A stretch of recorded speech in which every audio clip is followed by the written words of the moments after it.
আমাদের প্রিয় নেতা জনাব তারেক রহমান, আপনারা হয়তো জানেন, একটি কথা বলেছে যে গুপ্ত এবং সুপ্ত যারা এই ধরনের রাজনীতি করে তাদের কৌশল বলে অপকৌশল, তাদের নৈতিক কোনো আদর্শ নাই। তারা সবসময় একটা কথা বলে, ইনসাফ ভিত্তিক বাংলাদেশ গড়বে। তাহলে তারা কি আওয়ামী লীগের সাথে ইনসাফ করেছে? বিএনপি নিজেও ভয়ে আছে, তার ভিতরে কারা গুপ্ত রাজনীতি করে। তারা কি বিএনপির সাথে ইনসাফ করতেছে? তারা ইনসাফের বাংলাদেশ কিভাবে গড়বে আমাকে একটু বলেন তো।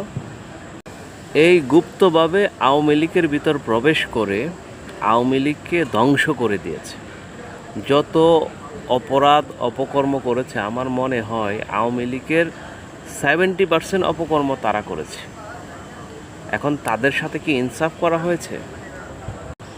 হ্যাঁ, তারা একটা কথা বলে যে তাদের নিবন্ধন বাতিল করে দেওয়া হয়েছে, তাদের কার্যালয়গুলো খুলতে দেওয়া হয় না, পার্টি অফিসগুলো, তো তাদের প্রতীক বাতিল করে দেওয়া হয়েছে। এখন আপনাদের বিরুদ্ধে যেই ধরনের এলিগেশন, স্বাধীনতা বিরোধী এবং রাজাকার, আলবদর, আল শামস, এগুলো তো আপনাদেরই প্রোডাক্ট ছিল, ঠিক তাই না? জিয়াউর রহমান যখন বহুদলীয় গণতন্ত্র প্রতিষ্ঠা করলো, তখন আপনাদেরকে আবার পুনরায় রাজনীতি করার সুযোগ দেওয়া হলো এবং সেই বিএনপি থেকে সর্বোচ্চ সুযোগ সুবিধা নিয়ে আপনারা রাজনীতি করেছেন এবং রাজনীতিকে প্রতিষ্ঠিত করেছেন। আর এখন বিএনপিকে আপনারা চাঁদাবাজ বানাচ্ছেন, বিএনপিকে আপনারা যা খুশি তা বলতেছেন, গালাগালি যা পারেন তা করতেছেন, কিন্তু আপনাদের তো নৈতিক আদর্শ।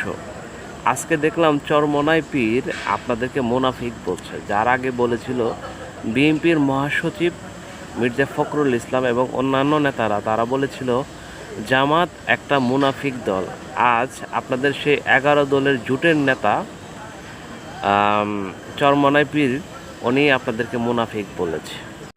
যেই চরমোনাই পীরের নেতৃত্বে এই জোট গঠন হয়েছিল, তাকে ছাড়া সকল সিদ্ধান্ত জামাত একা নিত।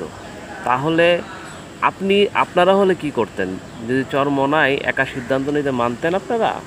তো চরমোনাই সঠিক কাজ করছে, চরমোনাই তাদের আদর্শ ধরে রেখেছে, আর আপনারা আপনাদের আদর্শ বিক্রি করে দিয়েছেন। আপনাদের কোনো আদর্শ নয়, তা আপনারা ইনসাফ ভিত্তিক বাংলাদেশ কিভাবে গড়বেন?